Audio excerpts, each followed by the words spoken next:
What's up? I'm gonna tell y'all some more. You guys love the NBA secrets. I'm gonna tell you one of the biggest ones that never end up happening, but it was close. But at different points in time. Now, here's what people didn't realize.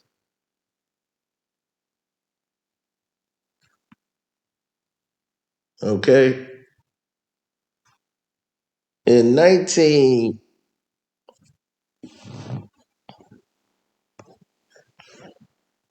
you know,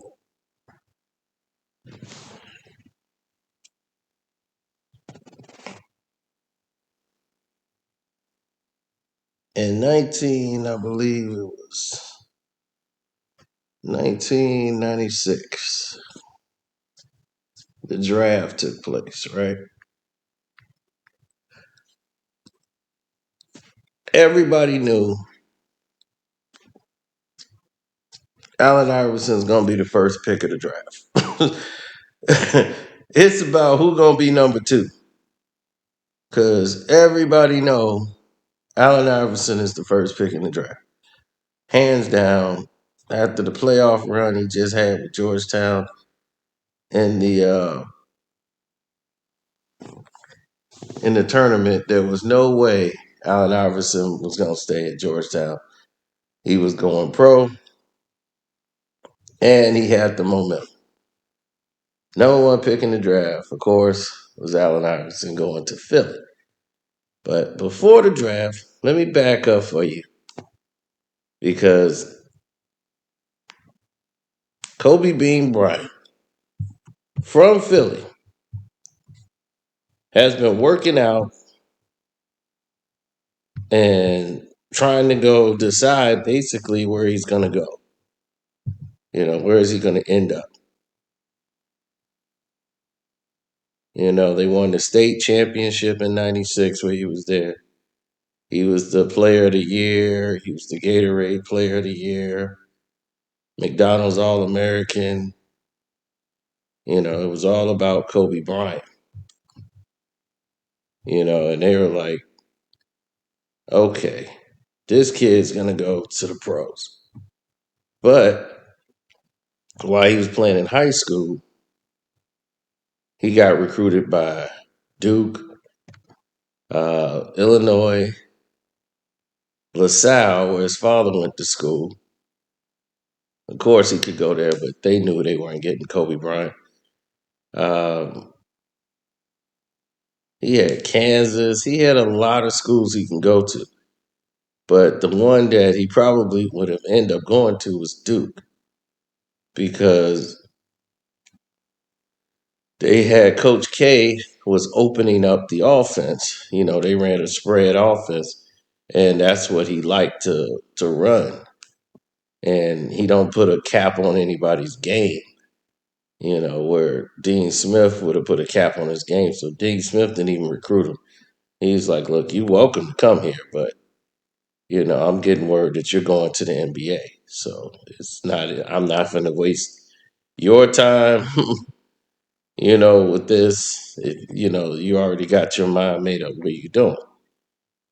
So he was contemplating it, but he's got a lot of heat going his way, and they're projecting where he's going to go. A lot of people think he's going in the middle of the draft, and he was secretly working out, which was illegal, but secretly working out with the Philadelphia 76ers as a high school player. He would come to their practices and basically annihilate them. Here's this high school kid coming in there running and practices with the team. They like, well, what the heck is going on here? Now, he was at Larry's with his pops, and his pops was friends with a lot of people in Philly. So he still had a lot of connections there, and he pulled a lot of them. So Kobe used to play there against these guys all the time. So it was nothing for them. Now, And the players for the 76ers defense, they weren't just getting dominated by a high school player. They really wasn't trying. This is practice. They shoot around. They just came back off the road, and here's this wiry kid trying to prove something. So that's all he was trying to do was get on the team. They weren't trying to destroy the kid. So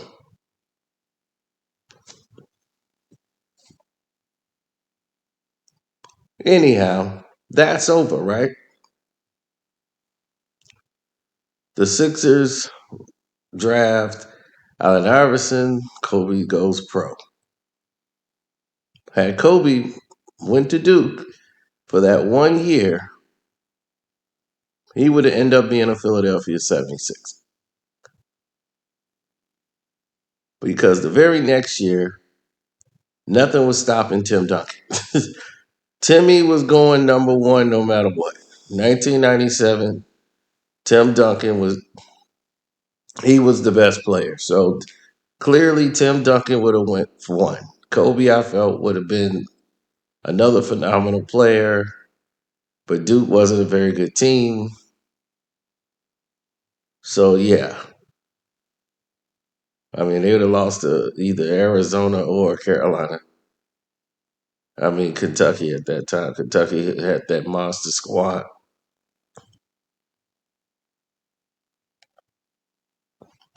They wouldn't have beat none of them.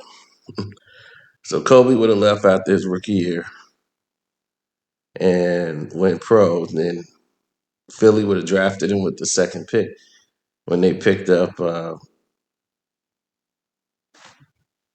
Who did they pick up? Oh, Keith Van Horn.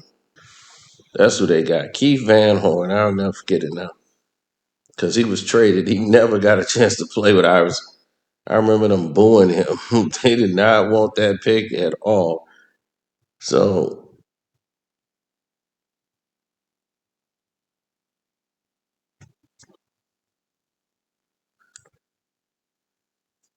John Calipari,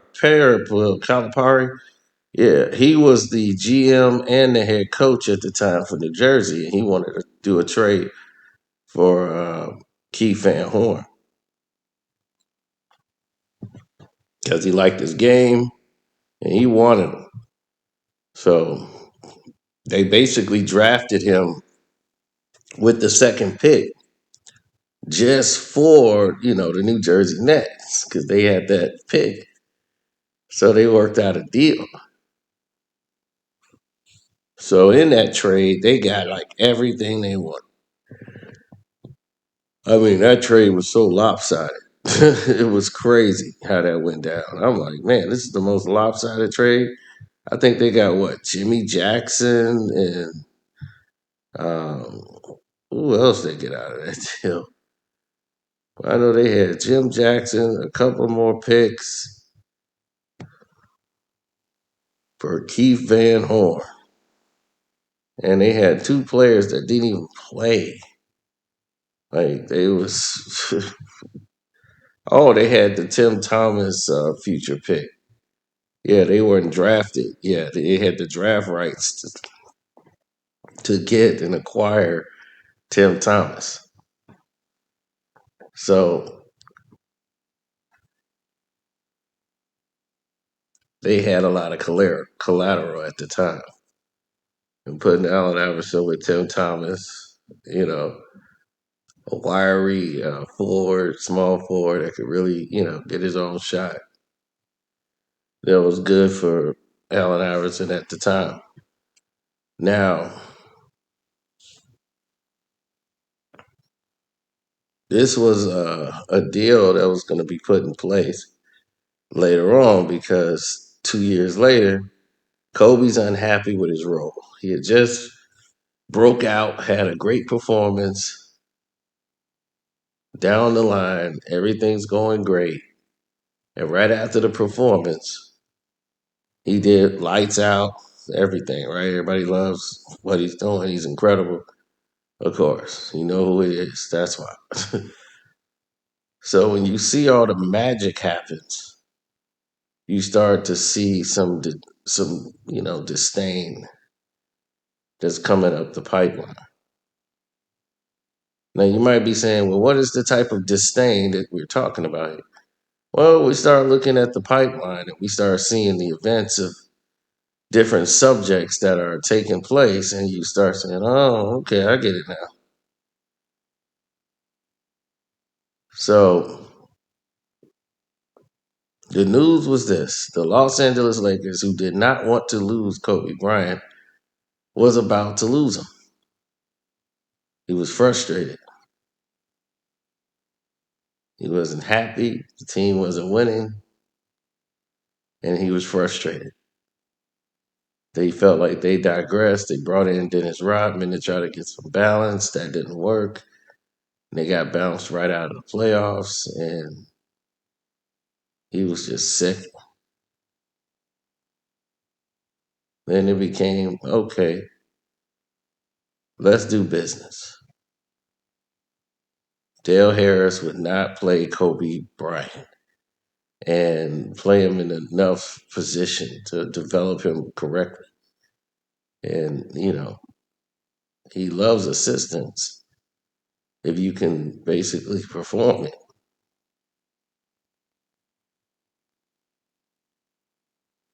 A massive problem ensued because no one could perform that miracle.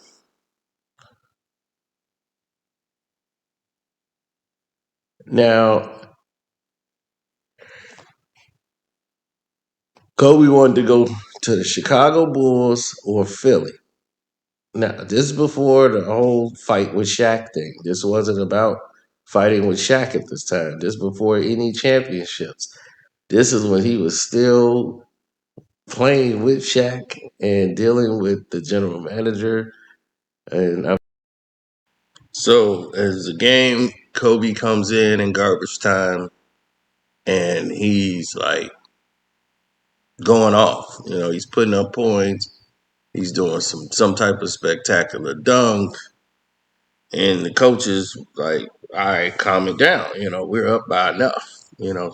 Stop shooting the ball." And he was like, "Man, you bring me in the game 2 minutes before halftime, 2 minutes before the game ends. If the game ain't close, it's like, what am I doing here in garbage time?" It didn't make any sense. And Dale Harris was like, "Well, I'm bringing people up the way we bring them up. He's in the old school ways of rookies don't play the first year; they there to watch and learn. And the second year you get some minutes, but we gonna go with this is the direction we're going." And it was pretty much trying to show Kobe. And Kobe's like, "Look, you're wasting my years. This isn't gonna happen. Look, trade me. If y'all want to, y'all can trade me." He was hoping to go back to Philly, and he told Jerry West, "Jerry, I can't do this. Trade me." So when they were talking about trading Kobe Bryant, they were like, "Dale, are you sure you can't do anything with him?" He says, "I don't want to do anything. I don't want to have anything to do with him. He wants to play. I want to play Eddie Jones, and I keep telling you, you guys will keep pressuring me to play him. Him and Shaq don't get along. Why you want to put that on the court?" And he's saying that he doesn't listen. He wants to do things his way, and they looking like, "Look, he's box office." The people come here to see him. Nobody's buying Eddie Jones jerseys. They're buying Kobe Bryant. Look in those stands. Yeah. Play him. So just to so happen, Pat Croce was like, "Hey, I would get Kobe Bryant." in a heartbeat, and was going to give up Jim Jackson, Anthony somebody, and I think they were keeping Tim Thomas. But it was some low rent players, some draft picks, and he was like playing side by side with Allen Iverson. That's exciting. That's going to be hard to defend. Who you going to guard? Kobe Bryant or Allen Iverson? And I could see Allen throwing him alley oops. It would have been crazy. Now, because it didn't turn out that way, they ended up working things out.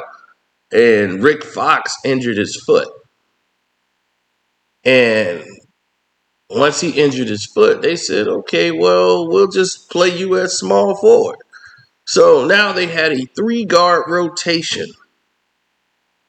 where the offense changed just a bit because Rick Fox had a problem with his foot. He had to have foot surgery. So Rick Fox is out. And Kobe steps in as small forward. And once that happened, the team started to go and win games. They was taking off. Kobe was on the court and, doing what he do. But he was exceptional on defense. Defensively, the team improved dramatically from the moment he touched the court. And what he brought was an intensity that they had to pay attention to him. He could defend your best player on your team, and he was a threat to score. Something Rick Fox wasn't. Rick was slow, methodical, was getting beat off the dribble. And at that time, Rick Fox cared more about, women than than basketball. So it took him a long time to get back, and he never really got back in the starting lineup. That belonged to Kobe Bryant. Now, Eddie Jones and Nick had to find a way to make that work, but that's crazy how all of that almost happened. I heard Iverson wasn't too happy with them getting Kobe Bryant on the team with them. Like, I don't know about that. He was like, I don't know about that. We need like a big, like a center, because he was thinking if we go to the championship, we playing up against Shaq. So if we end up playing against Shaq, we need a center, or we don't stand a chance. So they went and got Dikembe Mutombo, who was great for blocking shots and all that, but he can't guard Shaq. He wouldn't know how. The person that could do it was way out of the league and one coming back, and that was Dennis Rodzilla. And nobody else was even close. Not at that time. So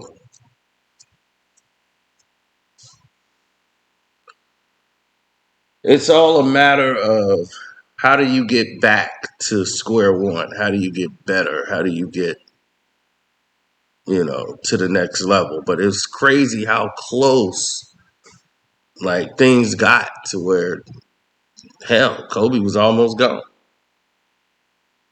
Right before any championships, anything, Kobe was out of there.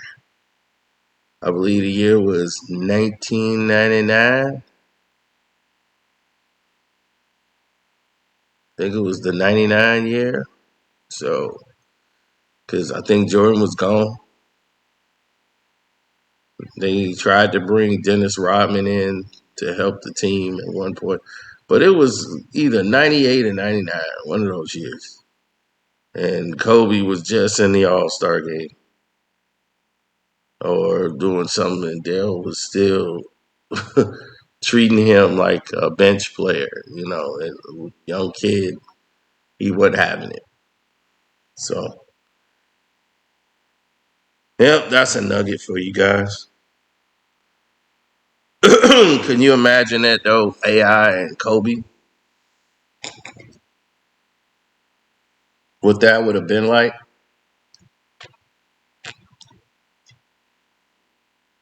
Allen Iverson was the biggest thing in the NBA at that time, and that's what they needed because Jordan's gone.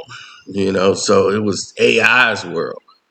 Like everything was AI. Then Mike came back to play because the questions for the first time ever in history, somebody's shoe outsold Michael Jordan's, and I think that's what made Mike get up off the couch.